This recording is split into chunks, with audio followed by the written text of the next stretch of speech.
सुप्रभात। Class 11th Hindi आरोह भाग 1 का 20वां पाठ आओ मिलकर बचाएं निर्मला पुतुल द्वारा लिखा गया। निर्मला पुतुल जी का जन्म सन 1942 ईस्वी में दुमका में एक आदिवासी परिवार में हुआ। इनका आरंभिक जीवन बहुत संघर्षमय रहा। घर में शिक्षा का माहौल होने के बावजूद आजीविका की समस्या से जूझने के कारण नियमित अध्ययन इनका बाधित होता रहा। आर्थिक कष्टों से निजात पाने के उद्देश्य से उन्होंने नर्सिंग में डिप्लोमा किया और काफ़ी समय बाद इग्नू से स्नातक की डिग्री प्राप्त की। संथाली समाज और उसके राग बोध से गहरा जुड़ाव पहले से था। नर्सिंग की शिक्षा के समय बाहर की दुनिया से भी संपर्क हुआ। दोनों समाजों की क्रिया प्रतिक्रिया से वह बोध विकसित हुआ, जिससे वह अपने परिवेश की वास्तविकता को समझने में सफल हो सके।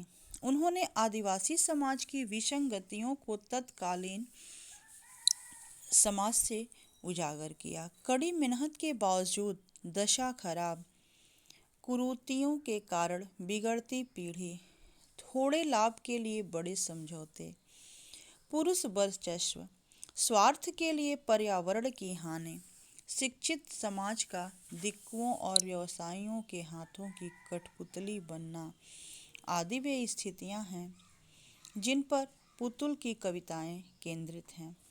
वे आदिवासी जीवन की कुछ अनछुए पहलू से कलात्मकता के साथ हमारा परिचय कराती हैं और संथाली समाज के सकारात्मक और नकारात्मक दोनों पहलुओं को बेबाकी से सामने रखती हैं। संथाली समाज में जहां एक ओर सादगी, भोलापन, प्रकृति से जुड़ाव और कठोर परिश्रम की क्षमता जैसे सकारात्मक तत्व हैं, वहीं दूसरी ओर उनमें अशिक्षा, कुरीतियां और शराब की ओर बढ़ता झुकाव भी है। इनकी प्रमुख रचनाएं हैं नगाड़े की तरह बजते शब्द, अपने घर की तलाश में इनकी प्रमुख कृतियां हैं। आओ मिलकर बचाएं कविता में जो शीर्षक है आओ मिलकर बचाएं, इस कविता में दोनों पक्षों का यथार्थ चित्रण हुआ है। बृहत्तर संदर्भ में यह कविता समाज में उन चीज़ों को बचाने की बात करती है जिसका होना स्वस्थ सामाजिक प्राकृतिक परिवेश के लिए आवश्यक है। प्रकृति के विनाश और विस्थापन के कारण आज आदिवासी समाज का अस्तित्व संकट में है, जो कविता का मूल स्वर है। संथाली भाषा से हिंदी रूपांतर अशोक सिंह ने इसका किया है। आओ मिलकर बचाएं अपनी बस्तियों को नंगी होने से, शहर की आबो हवा से बचाएं इसे। प्रस्तुत पंक्तियां जो हैं प्राकृतिक परिवेश के विनाश के कारण आदिवासी जातियों पर आए संकट का उल्लेख करती हुई दिखाई देती हैं। कवित्री के अनुसार सामाजिक एवं प्राकृतिक दृष्टिकोण से आदिवासी की बस्तियां विरल होती जा रही हैं। बस्तियों पर शहरों की जलवायु का प्रभाव स्पष्ट रूप से देखा जा सकता है। संपूर्ण बस्ती बुराइयों से बचाने की जरूरत है। कवित्री दैनिक जीवन में लगातार घटती हुई बुराइयों पर संकेत करती हैं।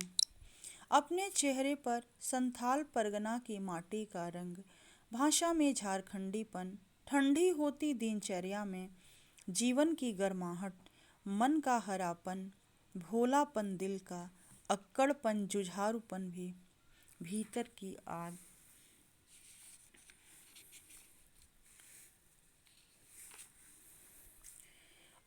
उत्सुकता पर चिंता व्यक्त करती हुई कहती हैं।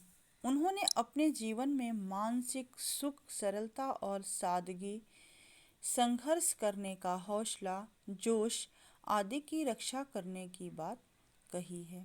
साथ ही उन्होंने स्वच्छ एवं शुद्ध हवा, नदियों के निर्मल जल, पर्वतों की शांति, गीतों के मनमोहक धुन, मिट्टी की खुशबू और खेतों में लहलहाती फसलों की रक्षा की बात भी कही है। कवित्री के कहने का तात्पर्य यह है कि आदिवासी को अपनी सभ्यता एवं परंपरा की रक्षा एवं प्राकृतिक परिवेश को बचाने के लिए सजग रहना होगा। धन्यवाद।